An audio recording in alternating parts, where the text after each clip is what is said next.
Hi and welcome. It's the Baylor Coaches Show live from Rudy's this evening. Rudy's on the Circle in Waco. We're glad you're here.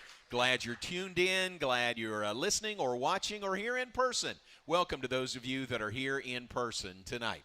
We've got a mad reverb. If we can do something, thank you very much, Bobby Baker. Bobby making his presence felt. But we are glad you're with us tonight. And our first guest this evening, folks, join me in welcoming Baylor's new head track and field coach, Michael Ford, is here tonight. Welcome. Thank you for having me, John. Good. Oh, man. You're just sliding into that role, head track and field coach. Part of the deal is doing things like this. I'm guessing there have been a few things that come with taking over the head coaching role. Yeah, I think the best part, I got a bigger office, so that was probably the best part. No furniture yet, but we're still working on that. You're sitting in an empty office right now? Well, I have an old desk and an old table. Okay. So we're still working on that, but the office is great. Very nice. What other differences have you noticed? You've been an assistant. You ran here at Baylor. You've been an assistant a long time. What are some of the other differences taking over as head coach? I think the big thing for me is just getting used to the administrator work more, a lot more meetings than normal, and also taking care of a whole team. So I'm like the president, and now before I was just really concerned about the sprint group and the hurdle group, but now I'm over the whole program and making sure everyone's doing their part to be successful. Yeah, but you've been around some really good head coaches. I mean, you've got some good training, don't you? Yeah, I mean, between Coach Hart, who mentored me as a young coach and then brought me here undergrad and bringing me back to Baylor, he was awesome for my first, I guess, 10 years or so of coaching. Right. And then Coach Harper did an awesome job on just having a vision as more of a team atmosphere for Baylor track and field, and so I learned from two of the best ones at Baylor. Yeah, that's really good. Well, let me say congratulations to you publicly about the job, about the promotion. So that's really good, and the history, I mean the legacy, I guess, of Baylor track and field. I think more than any other sport here has been such a consistent legacy of like former student athletes like yourself coming back, being assistant coaches, and now head coach. Yeah, one of the things that Coach Hart always talked about was when we were even recruiting was about the family. And, I mean, if you know how families are, you always don't agree, but at the end of the day, you still love each other. Yeah. And I think that was a big thing that brought me back to Baylor.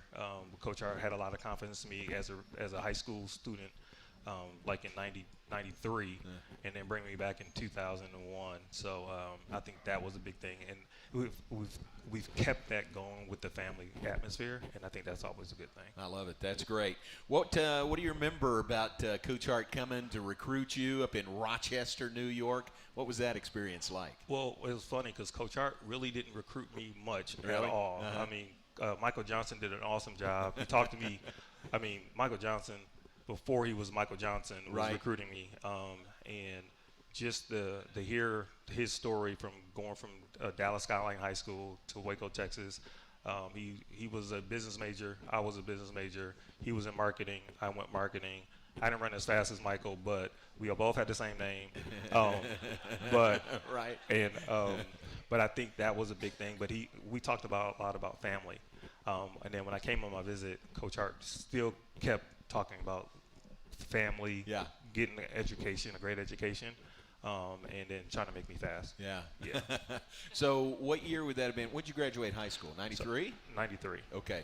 So Michael had already won. I mean, he won gold in 92. Yeah, he had won a gold medal in 92, and he also had won Worlds that year. Okay. Yeah. So he wasn't the finished product of Michael Johnson. He wasn't the gold shoe Michael Johnson. No. But he was headed that way. Yes, he was headed that way. How impressive was that to be recruited by Michael Johnson? Oh man, I mean, when you're a 17, 18-year-old kid and you're getting off of planes, first of all, Waco, it's still the airport still looks the same as it was when I went to high school. So, but him picking me up in his Corvette and driving down University Parks Drive, I mean, that was awesome. And then having dinner with him, just me and Michael Johnson, having dinner together, it was a great feeling. You don't say no to that, do you? I mean, Oh, no, of course you not. can't say no to that. I didn't even care about meeting Coach Hart by then. Right. That's great. Smart. I mean, give Coach Hart credit. I mean, he knew you're a sprinter coming in. You're a 400-meter guy. Yeah.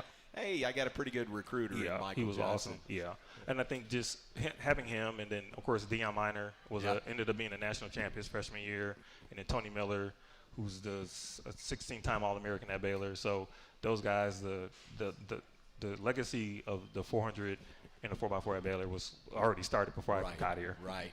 What before the recruiting process started? We're going back to when Michael was coming out of high school, being recruited as a student athlete here. Before the recruiting process started, what'd you know about Baylor? I mean, you were a long way away. Honestly, I didn't know a whole bunch. Right. The person I knew the most was Mike Singletary. Yeah. I actually watched the football game. It was Baylor in Colorado at the old stadium. And I just remembered him, and I was like, "Who is this guy? I was like, he's gonna be a monster one day." Yeah. And of course, he's Hall of Famer now. But you were right. I watched him, and then and I just knew it was a group called High Five. They were an R&B group that was in Waco, Texas, and I knew about them. There and that was you it. go. That's great. That was pre-Magnolia days, pre-Chip and Joe days too, wasn't it? Yes. So. Yes. And then I also knew about the Christian atmosphere at Baylor. And that was a big, I think later on after I graduated, it was more of a bigger thing to me then. But I also wanted to go to a smaller school, and and all the other schools are really big. And I thought, for me to get a great education, love to learn a lot about the Lord, and have a great program, Baylor's got to be the place for me. Wow, that's great. That's a good recruiting pitch right there. When you were here, I'm curious. You ran the Open 400. You ran on the 4x4 relay team. But I think always ran the leadoff leg. Maybe not always, but predominantly you ran the leadoff leg. Is that right? Yeah, if I ran 100 4x4s, I probably ran the first leg 99 Okay. Yeah. So pretty much every time.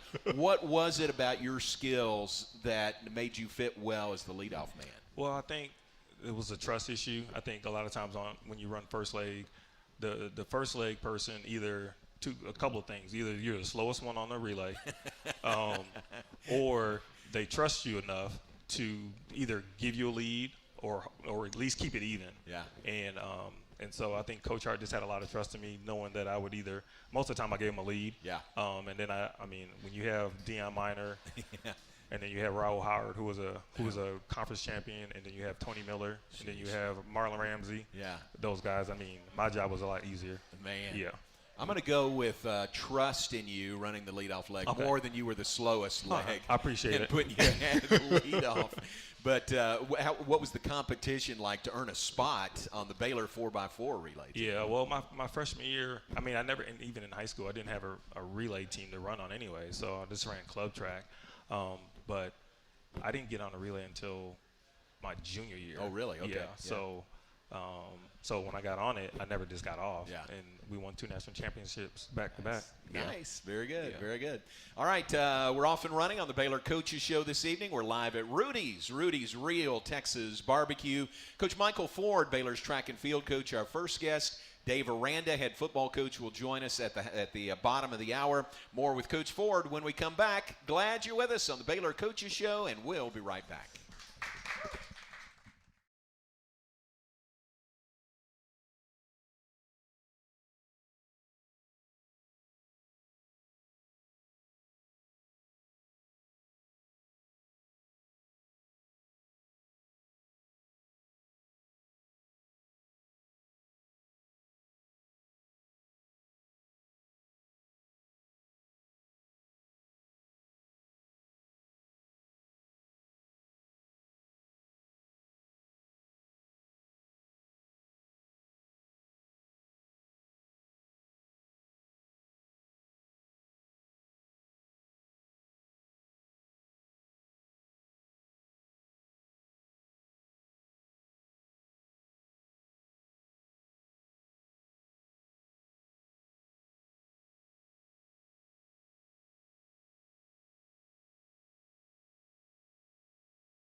Back with us live from Rudy's on tonight's Baylor Coaches Show. Hey, we're glad you're with us this evening. Coach Michael Ford, our first guest this evening, Baylor track and field coach.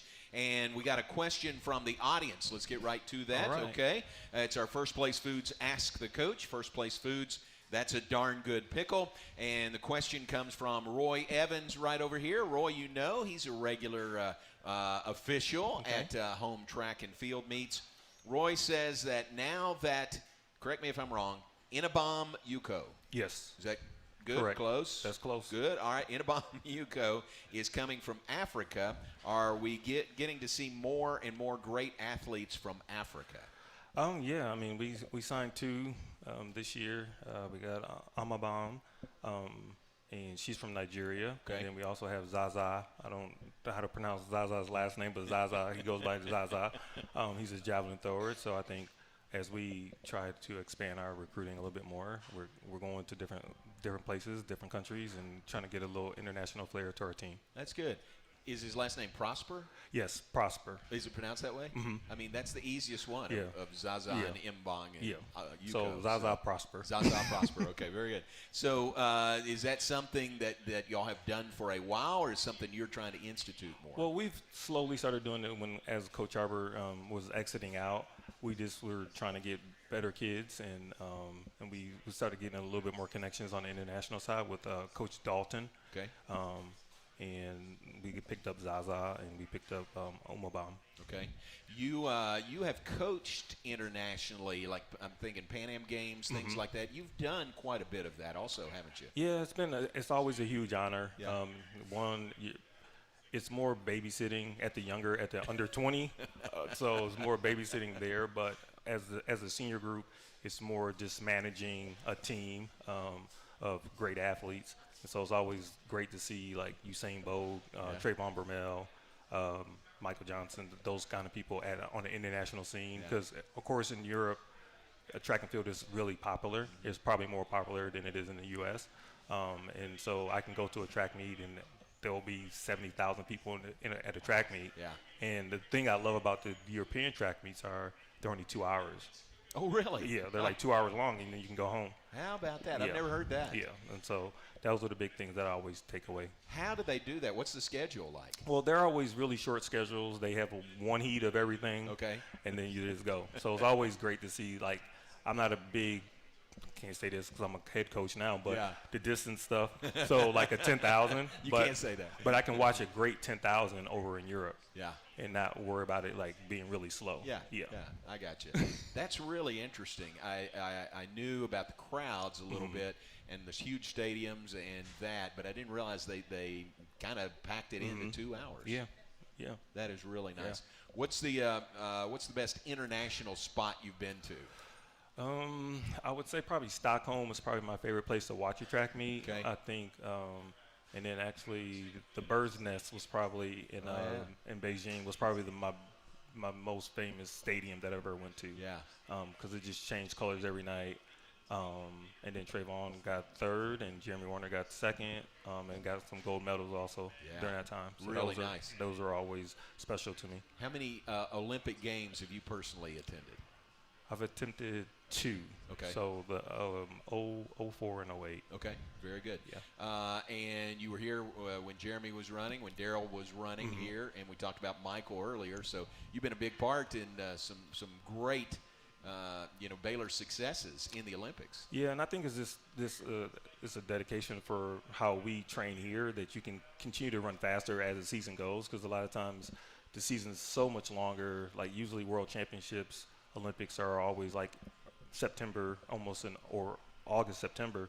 And so when you start training in September, so you're almost running a whole year. Yeah, so exactly. it's just awesome to see that. It is a long year for you guys. Yeah. I mean, it is a long year. And then you jump right into cross.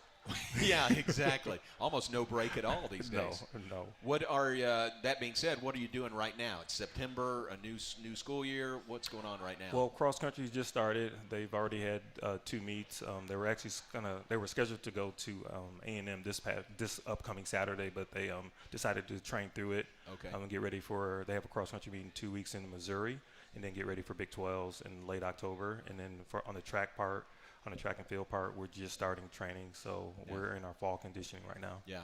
How about the weather today? I mean, we got to mention the weather. Today's official first day of fall, and it felt like fall in Waco, Texas. Oh yeah, it was. I woke up this morning, it was like 55 degrees, and I thought I was back in New York.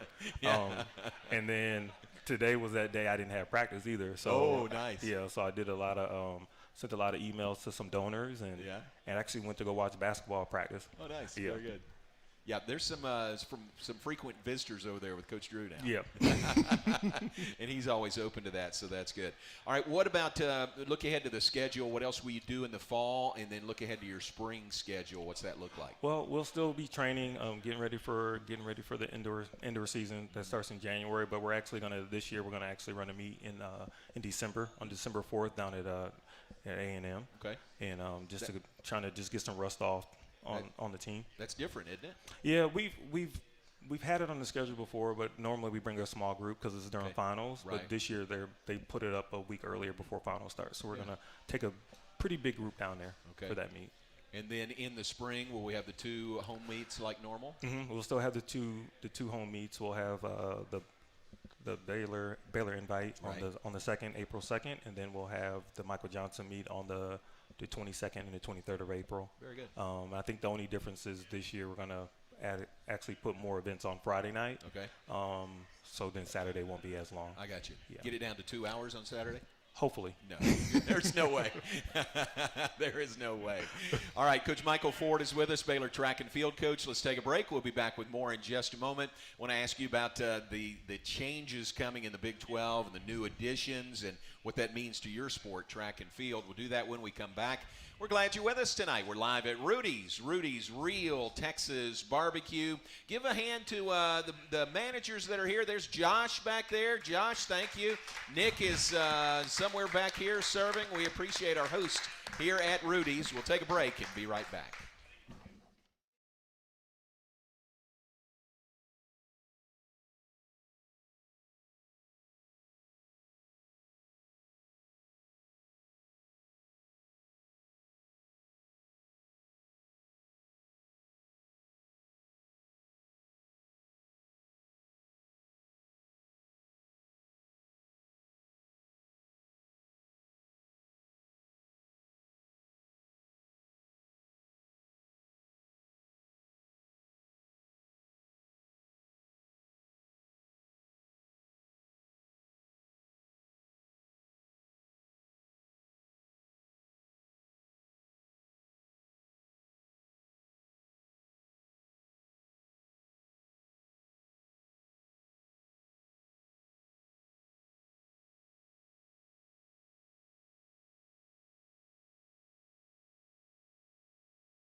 Houston and UCF are coming into the Big 12 Conference.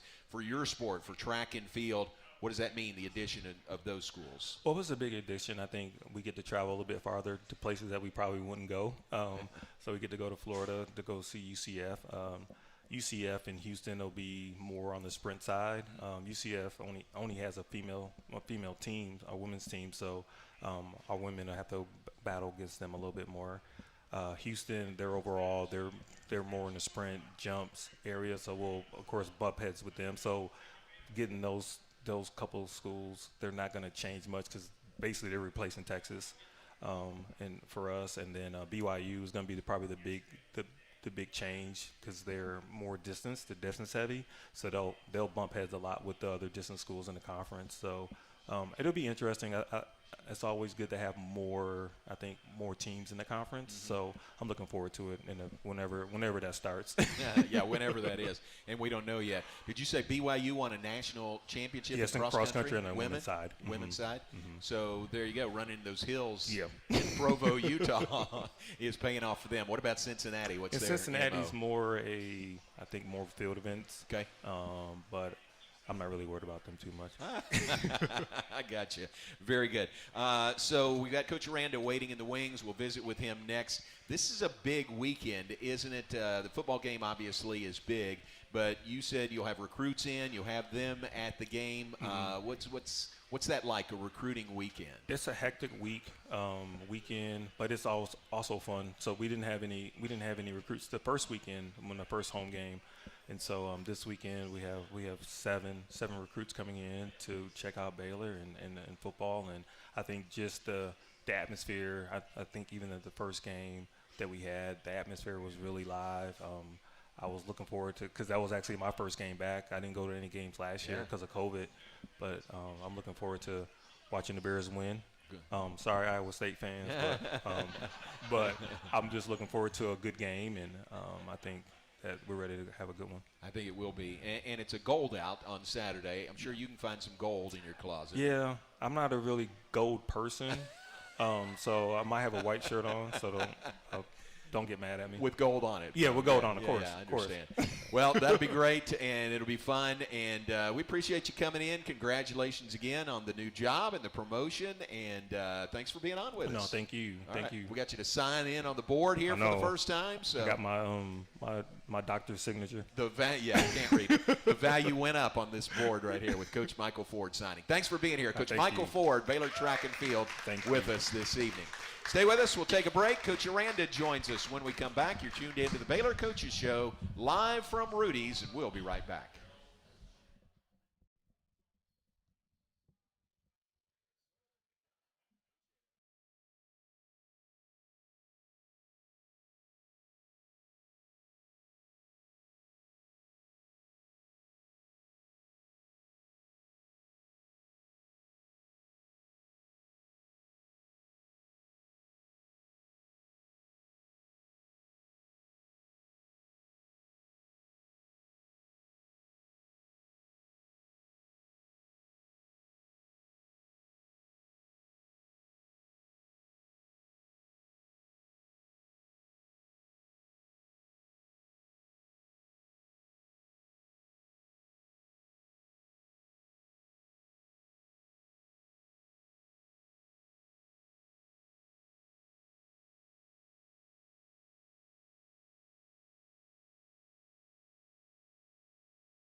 Circle in Waco. I want to give you our Baylor Scott and White Southwest Sports Medicine and Orthopedics health tip for the week. Staying home is one of the best ways to stay well and reduce the spread of COVID-19. Avoid contact with others, limit unnecessary trips, and have groceries delivered.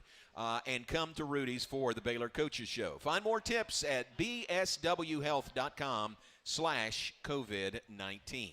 As we continue, we'll switch gears now, and join me in welcoming in Baylor head football coach Dave Aranda is with us, fresh off the practice field. Coach, appreciate you being here tonight. It's good to be here. And let me point out the two Iowa State fans who are very obviously Iowa State fans that are here. Y'all have made the trek.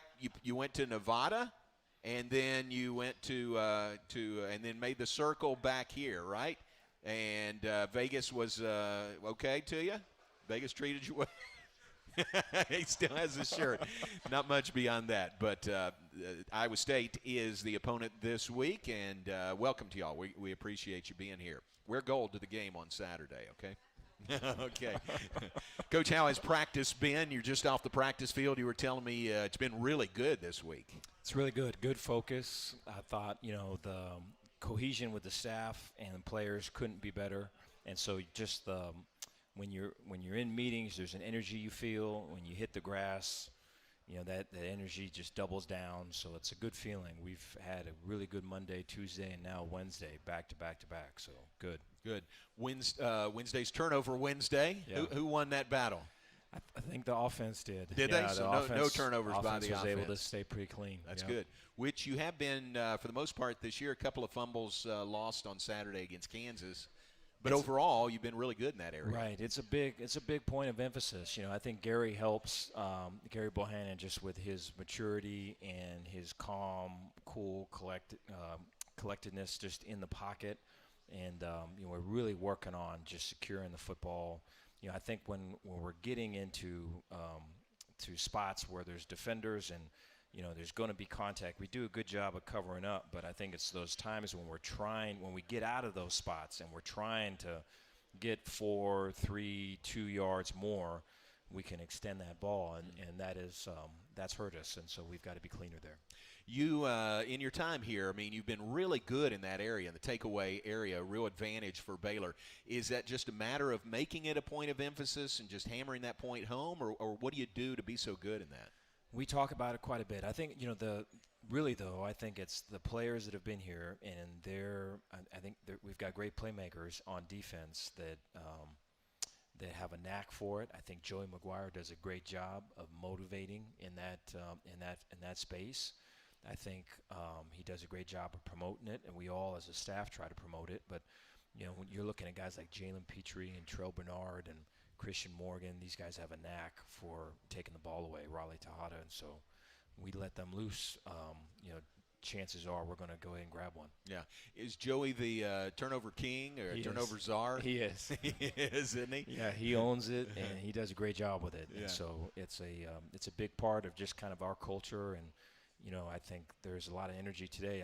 Offensively, we started the practice with just – there's some talking going back and forth of like, we're not going to get you one. And so it is all throughout the team, which is a good thing. I like that. You got one takeaway from Kansas. It was late, a fumble recovery, but it was their first turnover all year. You forced their first turnover in 3 games. Yeah, it was good to see. It was intentional. So we were trying to get it out. And so that's when, there's times when a lot of times the turnovers will come in bunches, and there's an addictive quality to it, but when it's intentional and guys are looking to get the ball out and they're looking for vulnerabilities in how a ball's being secured, that's another level, and we need to stay at that. 45-7 was the final. Baylor over Kansas on Saturday, Big 12 opener for both the Bears and the Jayhawks. It was 14-7 at halftime. You really played a very solid second half especially. What were you most pleased with in that win? I thought halftime going in, it felt a lot like the first game that we played. And so that there was some domination on both sides of the ball, on our offense and on our defense. And then you look at the scoreboard and it just doesn't equate. And then you go back to, well, these are self-inflicted wounds, man. These are, turnovers, these are penalties and things where we just have to grow and become better. And so I think, going into the locker room, you could feel with the staff there was some tension about it. You could feel it, and I think the ability to kind of talk about it and go, hey, guys are playing great. They're believing. Let's show confidence here. Let's be positive about what we've got. This team's with us, man. Let's show them who we are and what we're about in the second half. And so it was good to see that. Now, at the same time, that was happening in our little room, there in Kansas, the coaches' locker room. Outside, our leaders are doing that. Gary Bohannon's walking around talking to guys. Terrell Bernard's walking around talking to guys. PD's talking to guys. And so it's pretty cool, man. That was happening in both rooms. I was going to say that. We talked to a couple of guys post-game, and both of them said you went in at halftime. You weren't pleased with the score, just up 14-7, but you knew what you had to do to make up for that and turn it on in the second half. Both those guys said that. Yeah, I think it's and I think if you pull back from all of it, a lot of times we all know that, but it's hard when there's all this emotion. Right. If I got it in here, I want to get it out there, and you're in an event, and sometimes you can create another event by just how you're handling your emotion. And so I think to be able to try to have some discipline about that, so that you can keep your focus on the focus, I think does the team good. Start of the second half, 3 and out by your defense, and then the long touchdown pass to R.J. Sneed, which was actually a short pass, but and then he did the rest. Then another 3 and out and another touchdown, and just like that, you're up 3 touchdowns. It's pretty cool. That pass to R.J., it was a great block by Drew Estrada, and then really smart play to kind of shield, to not create a penalty, and then Tyquan Thornton, just his effort and blocking and way out in front. And we talk all the time about team unit me, about how the team comes first, and that it's crazy when there's no superstar, coaches, no superstar players, when you don't really care who gets the credit, what can be accomplished. But then also, I think just like we talk about, like, you could be in a room full of mirrors or in a room full of windows. If you're a room full of mirrors, you look around, all you see is yourself, and it's me, and a little bit more me. And I think on the outside it's a lot like that, whether it's social media or ESPN or whatever it is. You're kind of always fighting that, message boards, and so the me, the room full of mirrors. And so to be in a room full of windows and look out and see other people and see how you can help and see what people need and what you can give as opposed to take, I think is just everything, And so for Ty to do that and to continue to have the effort when the ball's not in his hands, which has been a big emphasis for him, way cool, man. And trust me, like, the whole team saw that, and I think that was a big play in the game. Tell everybody about Drew Estrada. You mentioned him. This was his first time to play, and got some good snaps on Saturday. Yeah, I'm a big fan of Drew. I'm pulling for him to stay healthy. He is very mature. He's got a great heart about him. I think he's great family. I mean, he's someone when you talk to, he's just really, all of his connections are right on. I mean, he gets it.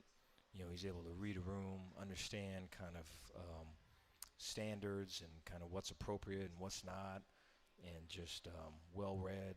The dude is on it. And so you just want him to play. Man, he's got ability. He's fast. He's got quick twitch. He's tough. He can block. He's got a really good demeanor about him.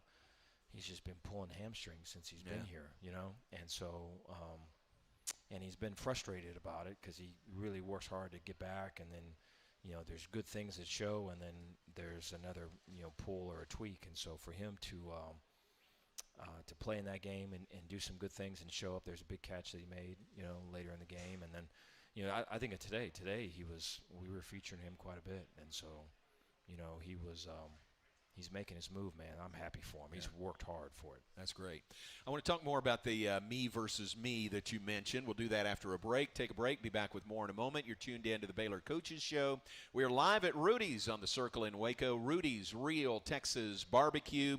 We'll also have our Academy Sports and Outdoors Ask the Coach question when we come back. Continue with Coach Dave Aranda, Baylor head football coach, on the Baylor Coaches Show right after this.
Back on the Baylor Coaches Show live from Rudy's. Want to make you aware of a neat deal that's going on really the last couple of weeks, ends this week. But Baylor Athletics is collecting items to donate to our neighbors in Louisiana that are most affected by Hurricane Ida.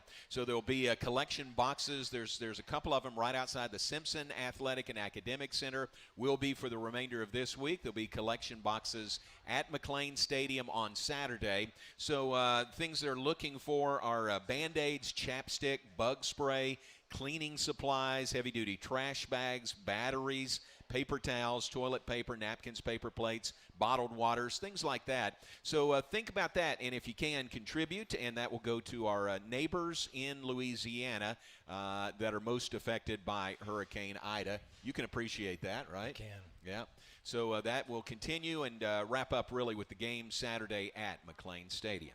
Continuing now with Coach Dave Aranda, Baylor head football coach. Coach, how about our Academy Sports and Outdoors Ask the Coach question? Here it is for this week. Hey, Coach, which game this season are you most looking forward to? The next one. Yeah, I mean, the one that we're in. Yeah. I guessed that would be your answer. Yeah, I think, the focusing in the moment, trying to, we call it like be here now mindset, and controlling what you can control, I think, are the things that come to mind when that question's asked. I think, I can see as a fan kind of a trajectory, and I can see a schedule, and I can see all this, but I think, I think everyone can see when you're in it, and you want to have a great meeting, and you want to have a great practice, and you want to get better, right? 1% better that day. It just takes everything that you got. It's like our standard is our best effort that we put forth, and so, that's the standard. Let's bring our best. Let's bring our standard every day. And so I think, to do that, you have to be in the moment.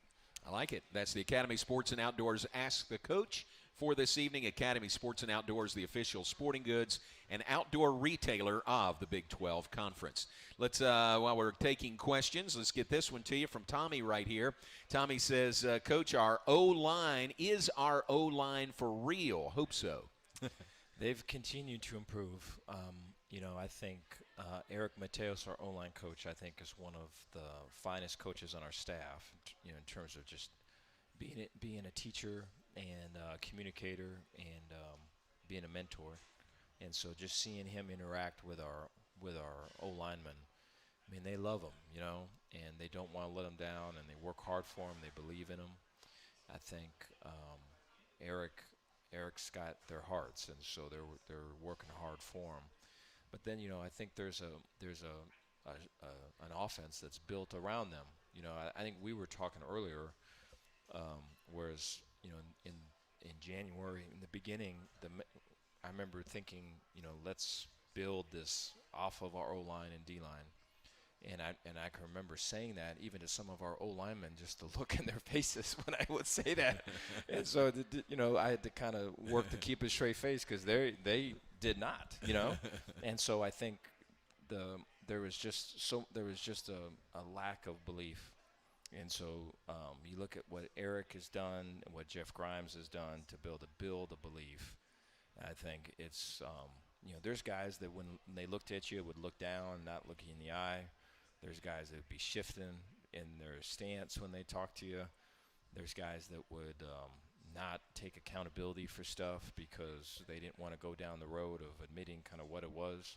And so when, on outside of football, just being a person, when those things are changing, right? When people are looking at you in your eye, when both feet are in the ground and now they're taking ownership of things and seeing their part in things, that says a lot. I mean, that's really the win, is that, right? And then that translates into football of just, guys, we call playing green. So playing full speed ahead, no questioning. Yellow would be pumping the brakes, kind of, am I going, am I stopping? I'm kind of somewhere in between. Red would be what breaks you, but green is go. And those guys are playing green right now, so. Very good. Good question, Tommy. Thank you. That's our First Place Foods Ask the Coach. First Place Foods, that's a darn good pickle. Mentioned that I wanted to ask you more about me versus me. You talk about that. Some people look at 3-0 and they say, yeah, but who have you played? And there's obviously tougher games to come. But aren't you really judging it by yourself, against yourself, me versus me, on how well you're playing now?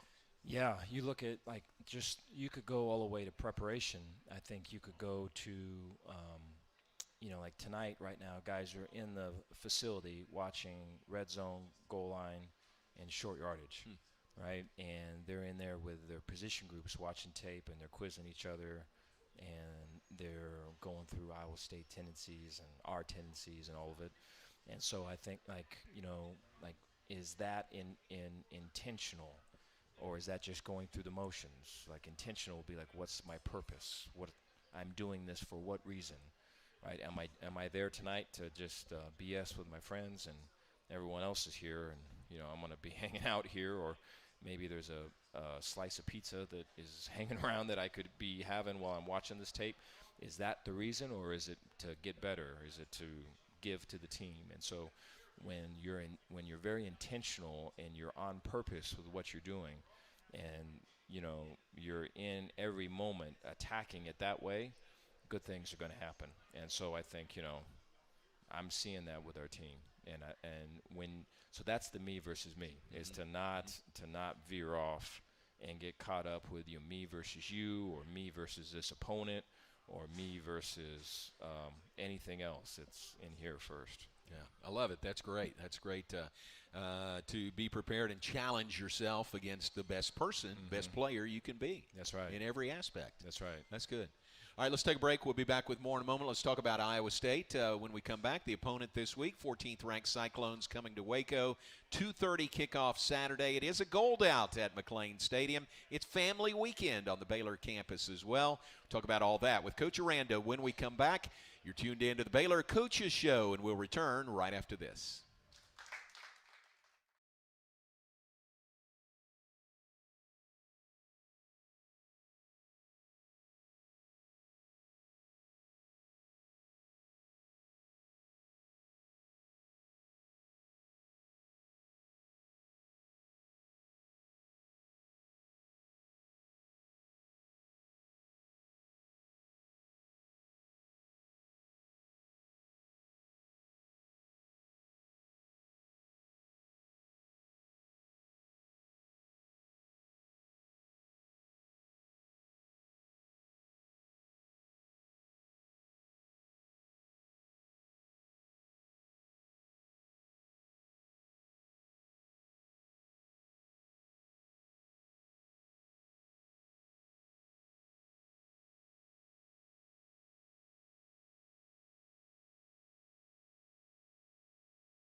Back with us on the Baylor Coaches Show this evening. Thanks to everyone that is tuned in here live, watching, or listening tonight.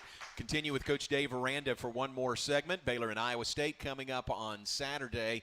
The team picked number 2 in the Big 12 Conference in the preseason. I remember in the offseason, the term I kept hearing was this is the most anticipated season in Iowa State football history, and with good reason. I mean, they've got a lot coming back, played the Big 12 championship game last year. It's a good team coming in Saturday. It is. I've got a lot of respect for their coach. I was at Utah State as a defensive coordinator when he was the head coach. It was Toledo, I'm pretty sure, and going back to that bowl game and just seeing how they played and the toughness of that team then, and so knowing of him at that time, and then just following his career, and I think it just jumps off the page, just the discipline, the family with the Iowa State team. The toughness of that team. I think what he's done with Iowa State has really changed, I feel, the Big 12. I think the advent of tight ends, in a way what we're doing. I think he started that. I think the style of defense that they play, the 3-3-5 with the 5 guys in the back, I think he started that, and so I think but the best thing about all of it is to me, and this I've never really spoken to him outside of shaking his hand in our game last year, but the best thing about it to me with him is that he's not going to take any credit for any of that. He's going to let other people talk about that. So I feel that, and so I respect it. But yeah, it's a physical team. It's a veteran team. It's a team that's not going to beat itself. I think our propensity, our tendency for penalties and fumbling the ball is going to be a big hurdle for us. And I think the physicality, the D line is by far the best D line that we've played, and maybe the best D line in the conference. And so our O line will be tested. And then I think Gary at quarterback with the 5 DBs in the back end, it's going to look like this, and it could be 2 high out of that, it could be single high out of that, or it could be blitz, right, with all of them coming down.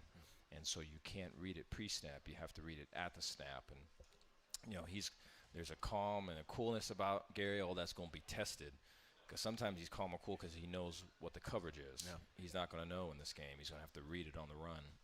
And so these are all things that we know and are preparing for, but it's another thing to execute it. And so that's why you play the game. Yeah. One matchup getting a lot of attention this week, your running game, which is number 1 in the Big 12, 5th in the nation in rush offense. Iowa State is 4th in the nation in rush defense. That's a really good matchup, on paper at least. Their D-line is very impressive. They're very physical, big, long, penetration, separation. Linebackers are physical. I mean, there's guys that are 240, 250, and a lot of times they're 3.5 yards from the line of scrimmage, and they're plugging gaps. They've got that 5th DB is kind of he aligns on number 3. So if the formation, the eligibles, if there's 2 eligibles to this side and 2 eligibles to this side, the running back is the 5th eligible, and so we would count him as number 3. That's where that safety is going to align. If it's 3 by 1, meaning there's 3 eligibles here and 1 eligible here, that safety is going to line on number 3 always, whether it's 2 by 2 or 3 by 1. And so he's in the fit quite a bit in playing the run. And so those linebackers are big, and they're almost kind of D linemen. They plug them so that guy can be free, that 5th, that safety, and make plays. And so it causes different problems for you. I like our plan, I think another aspect of us is going to be just the discipline piece, because I feel like especially last week, we're moving the ball and all of this, the discipline to have an 8-play drive, a 9-play drive, a 12-play drive, right, to win that me versus me throughout the thing. I think you get big plays and all of it, you're not having those drives. If you don't, then can we be disciplined enough to execute, time and time again? So it's it's a game that's coming at the right time. Yeah, it's going to be fun. It's kind of a throwback type game, isn't it? Between these two teams. It is. Yeah. There's going to be more tight ends in a game than you'd probably ever see. It's a tight end showcase on Saturday. That's great.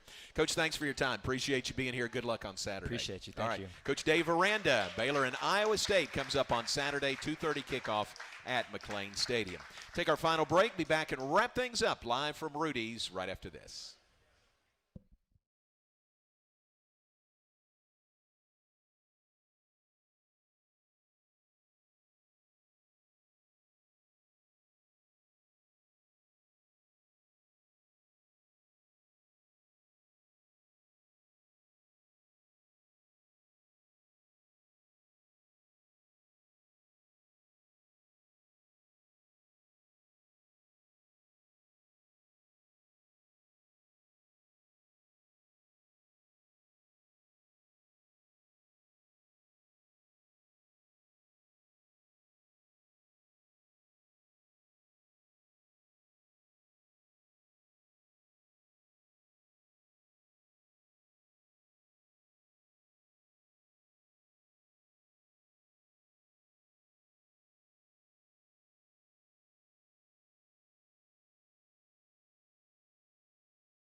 Back to wrap things up on tonight's Baylor Coaches Show. We appreciate Coach Michael Ford being with us, Baylor track and field, and also Coach Dave Aranda, Baylor head football coach. Let's take a look at the upcoming schedule this week into the weekend for Baylor athletics. Begins tomorrow night. Baylor soccer opening Big 12 play. They'll be in Stillwater to take on Oklahoma State. 7 o'clock tomorrow night. It's on Big 12 Now on ESPN+. Friday, Baylor Equestrian is opening their fall schedule in Tennessee against UT Martin. On Saturday, cross country, we told you, or Michael told you, they're not going to run at that A&M Invitational. Baylor football versus Iowa State at 2:30, and volleyball opening Big 12 play in Manhattan against Kansas State. And then soccer home on Sunday to take on not at home, in Fort Worth to take on TCU on Sunday. Thanks for joining us. That's tonight's Baylor Coaches Show.